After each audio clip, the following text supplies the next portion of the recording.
M Kumar mathematics classes class 12 lecture 5 हुआ। क्या चल रहा था? Vector algebra.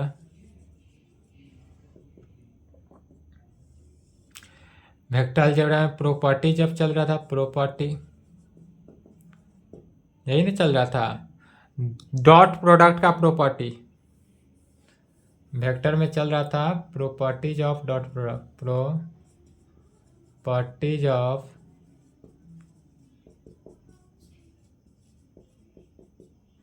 डॉट प्रोडक्ट का प्रॉपर्टी चल रहा था, जिसमें 3 प्रॉपर्टी लिखाया गया था। चौथा प्रॉपर्टी लिखेंगे dot product of unit vector act along coordinate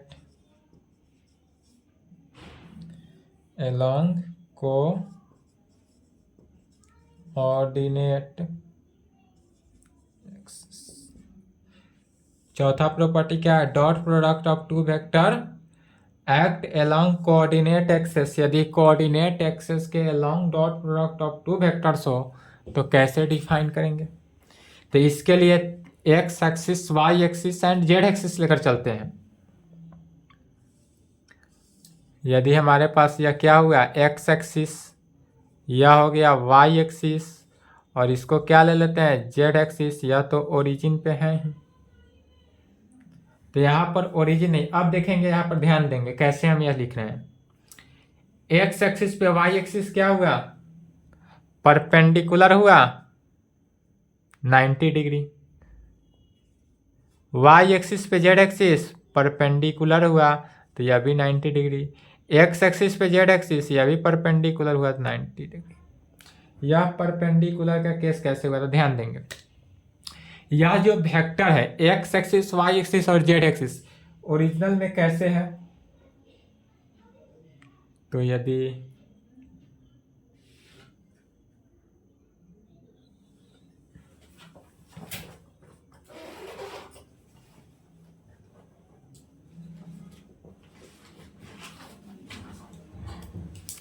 यहाँ पे समझेंगे, कैमरा पर ध्यान देंगे। यह जो है 3 पेन है, इसको यदि हम ले लेते हैं एक्स एक्सिस, यह हो गया हमारा क्या, वाई एक्सिस। यह क्या हुआ, एक्स एक्सिस, यह क्या हुआ, Y axis. X axis Y axis हो गया। इसको जेड एक्सिस ऐसे दर्शाया गया है, फिगर में यही है। यह जो ब्लैक पेन है वह किसको, जेड एक्सिस को दर्शा रहा है। तो यह जेड एक्सिस वास्तव में ऐसे नहीं है, कॉपी पर इसको ऐसे दर्शाया जाता है कि यह जेड एक्सिस है, बट यह वास्तव में क्या है, रियल में इस प्रकार से यह खड़ा हुआ है। रियल में यह है जेड एक्सिस, इस प्रकार से यह खड़ा है, माने एक्स एक्सिस वाई एक्सिस अब जेड एक्सिस। अब अगर ध्यान देंगे, अब यहाँ पर ध्यान देंगे, यदि कि यह एक्स एक्सिस हुआ, वाई एक्सिस हुआ, जेड एक्सिस हुआ, ठीक है। X axis, Y axis, Z axis, यह एक्स एक्सिस है या वाई एक्सिस है या जेड एक्सिस है, जेड एक्सिस है। तो एक्स एक्सिस पे परपेंडिकुलर हुआ ना वाई एक्सिस का, पुनः यह वाई एक्सिस और जेड एक्सिस, तो वाई एक्सिस पे परपेंडिकुलर हुआ जेड एक्सिस। पुनः यह जेड एक्सिस है एक्स एक्सिस है, तो जेड एक्सिस पे परपेंडिकुलर हुआ एक्स एक्सिस। तो तीनों आपस में एक दूसरे पर परपेंडिकुलर हो गया। तो जब तीनों आपस में एक दूसरे पर परपेंडिकुलर है, अर्थात कितना डिग्री, 90 डिग्री का एंगल बनाता है। तो जब तीनों आपस में एक दूसरे पर परपेंडिकुलर है तो यह 90 डिग्री का एंगल बना है, इसलिए तीनों एंगल क्या हो गया, 90 डिग्री। अल्फा बीटा गामा तीनों क्या हुआ, 90 डिग्री की इक्वल हुआ।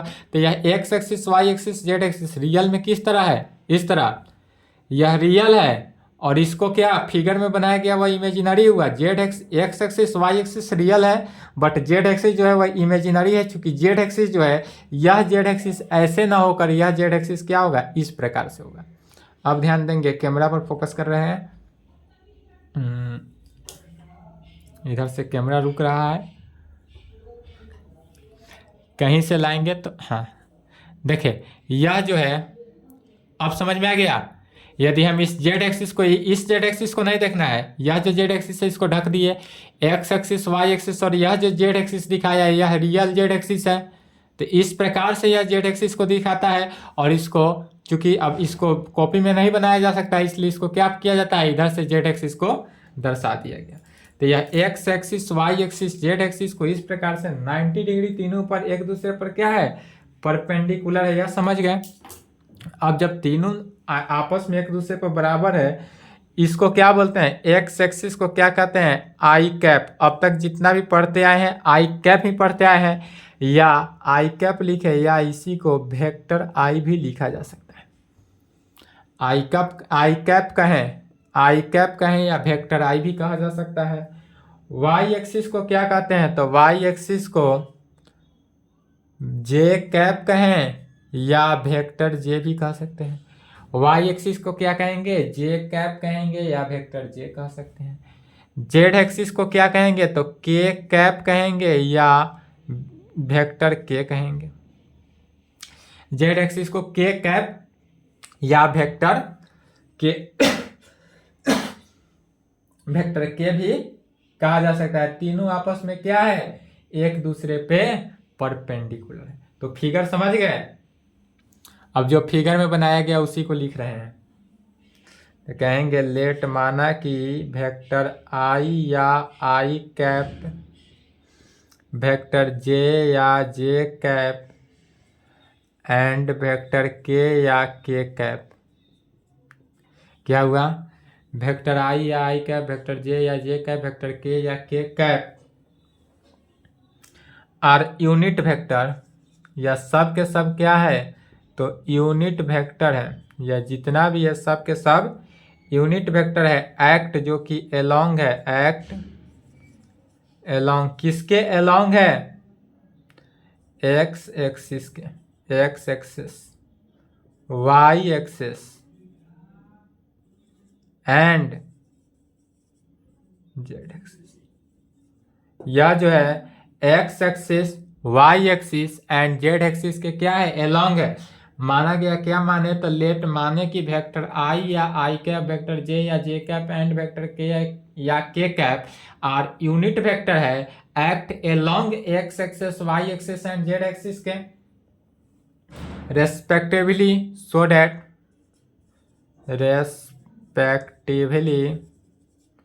सो दैट जब इस प्रकार है तब हम क्या दिखाएंगे, तो magnitude of vector I is equal to 1। Magnitude of vector i कितना हो जाता है, 1। मैग्नीट्यूड ऑफ वेक्टर जे का वैल्यू भी 1 एंड मैग्नीट्यूड ऑफ वेक्टर के का वैल्यू कितना, 1।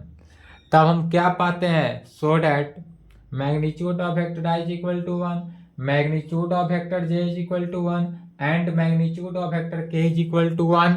यह किस कंडीशन को शो करता है, तो यह उस समय यूनिट वेक्टर के कंडीशन में, यूनिट वेक्टर में क्या होता है, 1 यूनिटी होना चाहिए, तो यह यूनिटी को दर्शाता है।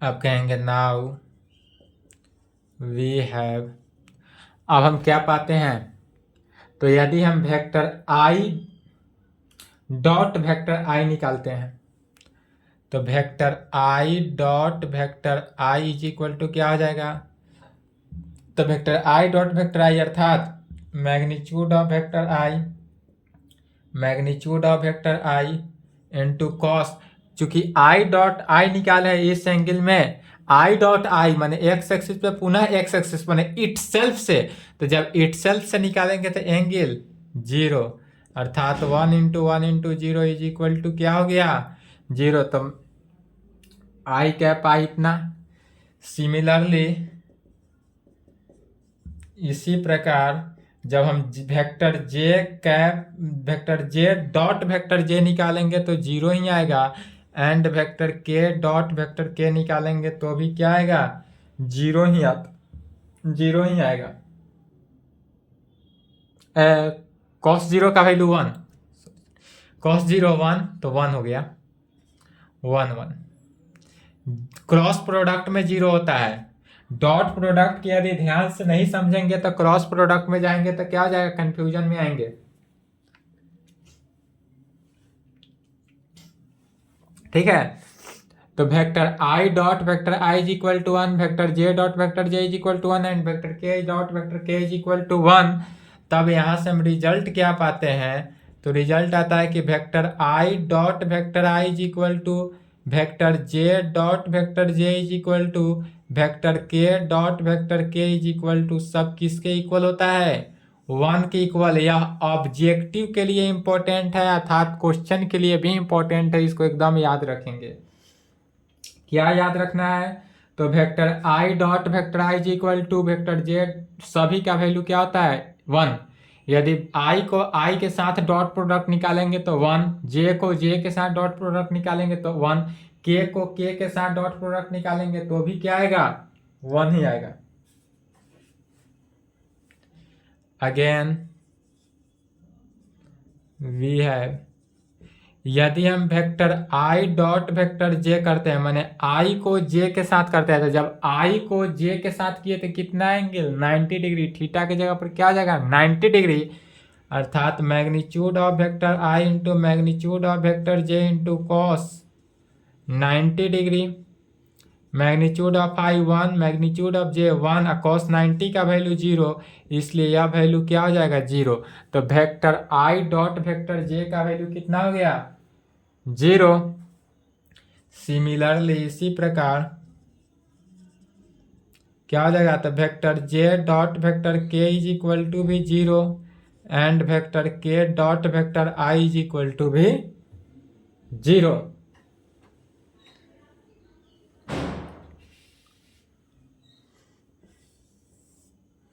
तब क्या कह सकते हैं, hence vector I dot vector J is equal to vector J dot vector के इज इक्वल टू वेक्टर के dot vector I is equal to 0।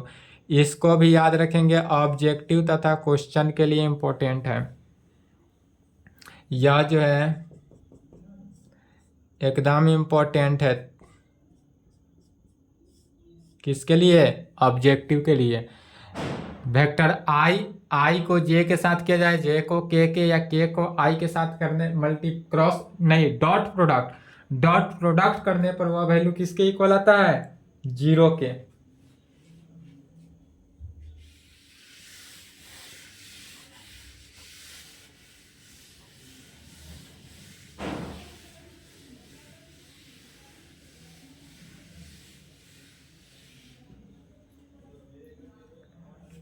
Also we know that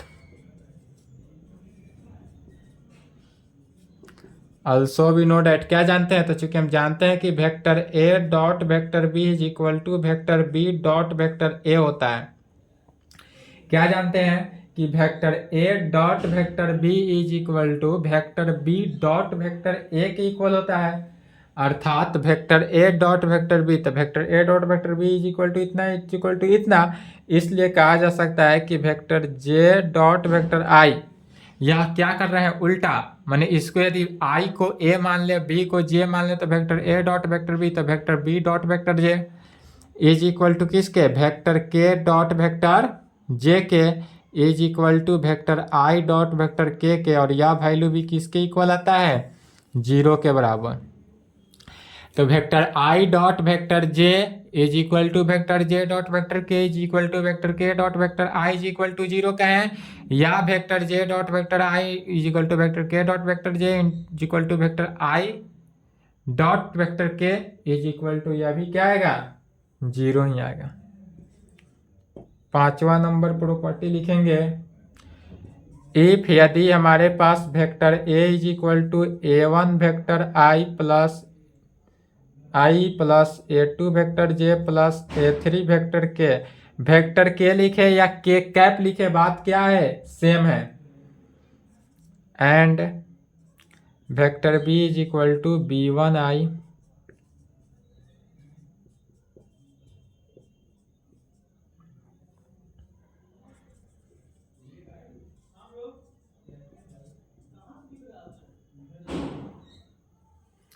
ध्यान देंगे डॉट प्रोडक्ट को कैसे मल्टीप्लाई, डॉट प्रोडक्ट का गुना कैसे करते हैं। तो जब भी यदि vector A is equal to इतना दिया हो, vector B is equal to इतना दिया हो, तो वेक्टर ए डॉट वेक्टर बी कैसे करेंगे। तो वेक्टर ए की जगह पर तो लिखेंगे a1i plus a2j plus a3 के dot b1i plus b2j plus b3 के। तो a1i, ध्यान देंगे जब वेक्टर आई को वेक्टर आई के साथ मल्टीप्लाई करते हैं तो डॉट प्रोडक्ट करते हैं, मल्टीप्लाई नहीं डॉट प्रोडक्ट करते हैं तो कितना होता है 1 होता है। तो a1b हो जाएगा a1b1। और जब वेक्टर आई को, अब यह वेक्टर आई को वेक्टर जे के साथ जब मल्टी डॉट प्रोडक्ट करते हैं तो 0 होता है, तो सब वैल्यू 0। फिर वेक्टर आई को वेक्टर के के साथ, तो वेक्टर आई डॉट वेक्टर के जब करते हैं तो 0 आता है, तो यह भी वैल्यू 0 हो जाएगा, तो छोड़ देंगे। फिर वेक्टर जे को वेक्टर आई के साथ, तो वेक्टर जे को वेक्टर आई के साथ डॉट प्रोडक्ट करते हैं तो 0, तो यह भी 0। वेक्टर जे को वेक्टर जे के साथ जब हम डॉट प्रोडक्ट करते हैं तो 1 आता है, तो a2b2 आ जाएगा प्लस a2b2। फिर वेक्टर जे को वेक्टर के साथ डॉट प्रोडक्ट करेंगे तो 0। फिर के को के साथ डॉट प्रोडक्ट करेंगे तो 1, तो प्लस a3b3। डॉट प्रोडक्ट का यही रूल है कि वेक्टर आई को जब वेक्टर आई के साथ डॉट प्रोडक्ट करते हैं तो वह वैल्यू 1 आता है, बाकी किसी के साथ भी करते हैं तो 0। तो जब भी डॉट प्रोडक्ट देखे तो वेक्टर आई को आई के साथ के कोफिशिएंट को मल्टीप्लाई करते हैं, आई डॉट के कोफिशिएंट को और सभी को जोड़ते हैं, आई के साथ, जे को जे के साथ, के को के साथ।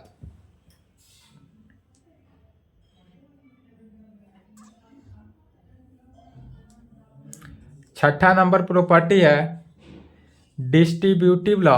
डिस्ट्रीब्यूटिव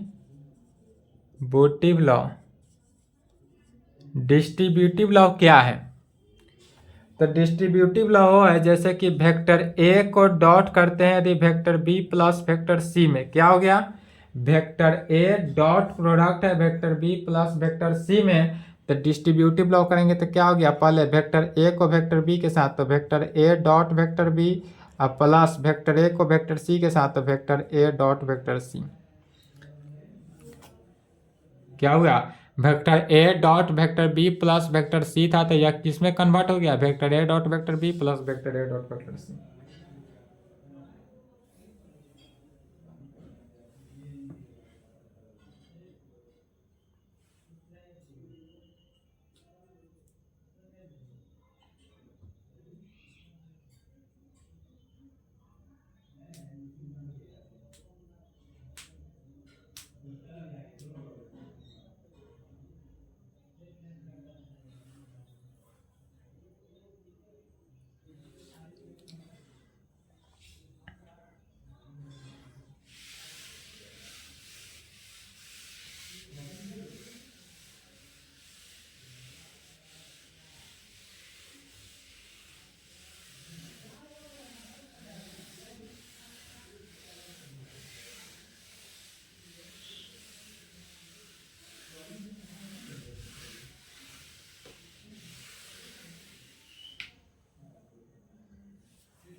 सातवां प्रॉपर्टी लिखेंगे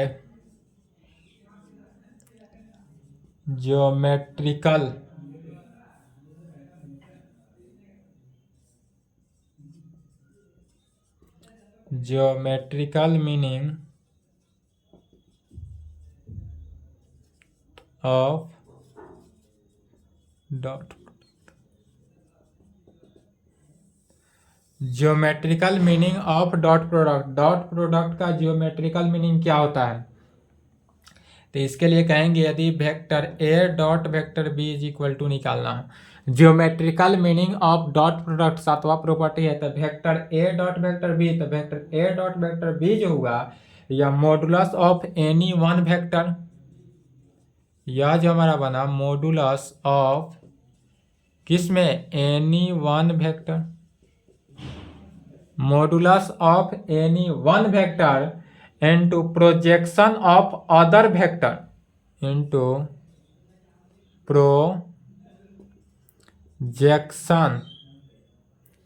projection of other vector on first vector.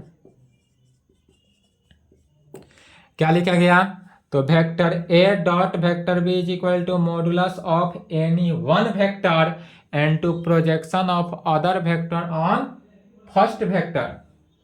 जैसे कि अगर प्रोजेक्शन ऑफ वेक्टर निकालना कहे तो कैसे निकालते हैं, वही है प्रोजेक्शन ऑफ वेक्टर।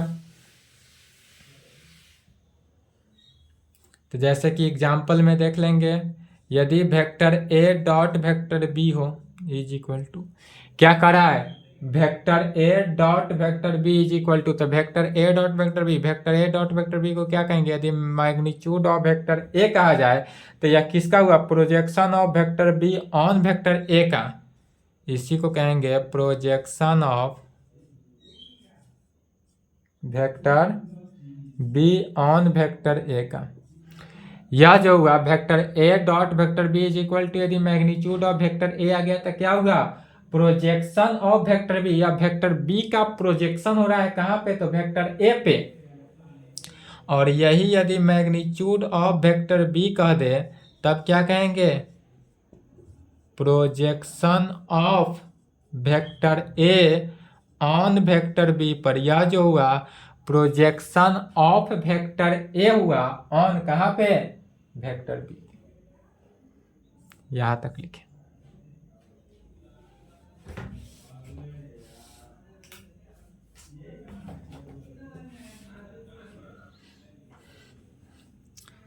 चलिए कुछ रिजल्ट है, रिजल्ट लिखेंगे। Vector A dot vector B is equal to क्या आया, magnitude of vector A into magnitude of vector B into cos theta.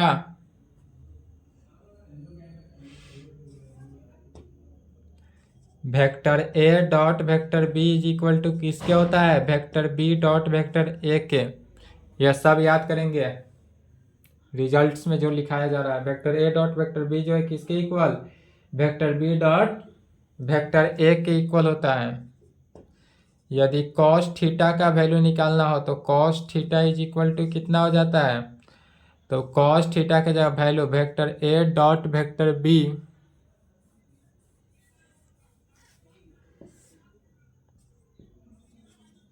cos theta is equal to vector A dot vector B divided by magnitude of vector A into magnitude of vector B. cos theta is equal to vector A dot vector B divided by magnitude of vector A into magnitude of vector B is equal to, इसी को कह सकते हैं vector A dot vector B divided by magnitude को किस तरह से, A B भी लिख सकते हैं। मैग्नीट्यूड ऑफ वेक्टर ए जो है किसके इक्वल, ए के इक्वल, और मैग्नीट्यूड ऑफ वेक्टर बी किसके इक्वल, बी के इक्वल।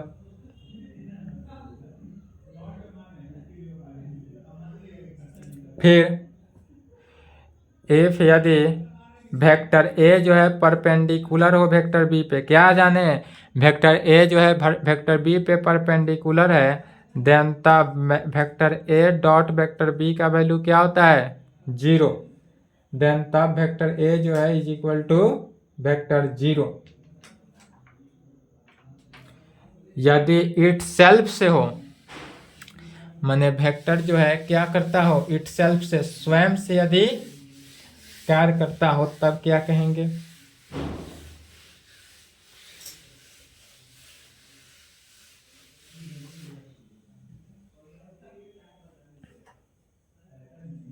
पांचवा नंबर रिजल्ट्स में लिखेंगे।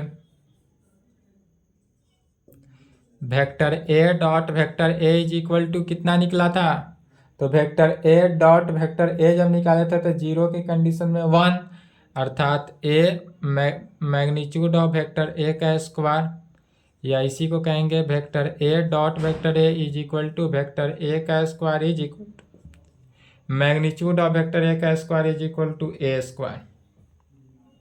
ठीक है। छठा नंबर रिजल्ट्स लिखेंगे। यदि वेक्टर आई को वेक्टर आई के साथ डॉट प्रोडक्ट किया जाए, वेक्टर जे को वेक्टर जे के साथ डॉट प्रोडक्ट किया जाए, वेक्टर के को वेक्टर के साथ डॉट प्रोडक्ट किया जाए, तो उसका वैल्यू कितना आता है? 1। यह ऑलवेज याद रखेंगे, इसी से रिलेटेड चलेगा आपका एक। और वेक्टर आई डॉट वेक्टर जे डॉट वेक्टर के डॉट वेक्टर आई आए, तो इसका वैल्यू क्या हो जाता है? 0, 0।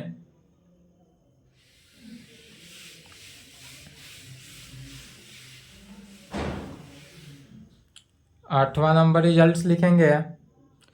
इफ यदि वेक्टर मैग्नीट्यूड ऑफ वेक्टर ए का मैग्नीट्यूड जो है नॉट इक्वल टू 0, क्या हो?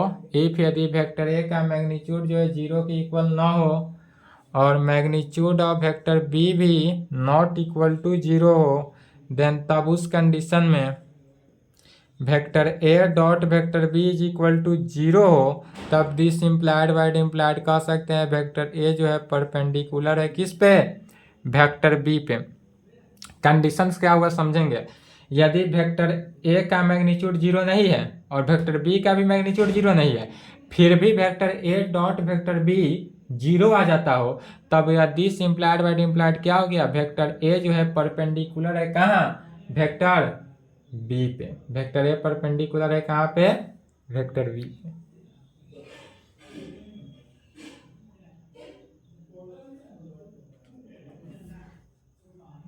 ठीक है। 9 नंबर रिजल्ट्स में लिखेंगे। इफ यदि vector A is equal to कितना? a1 ij plus a2 j plus a3 k हो, and vector B is equal to b1 i plus b2 j plus b3 k हो,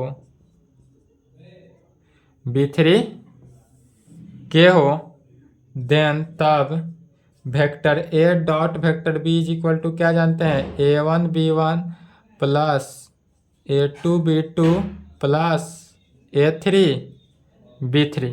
यदि vector A is equal to a1 i plus a2 j plus a3 k हो, and vector B is equal to b1 i plus b2 j plus b3 k हो, then तब vector ए dot vector b किसके equal? a1 b1 plus a2 b2 plus a3 b3। a3 b3 के projection हो ही गया। यहाँ तक complete करें, आज की क्लास में यहीं पे संपन्न करते हैं। इसके आगे चलेगा क्रॉस प्रोडक्ट, या क्रॉस प्रोडक्ट को एक और किस नाम से जानते हैं? Vector product. यहाँ तक कंप्लीट करें, नेक्स्ट क्लास में चलेंगे।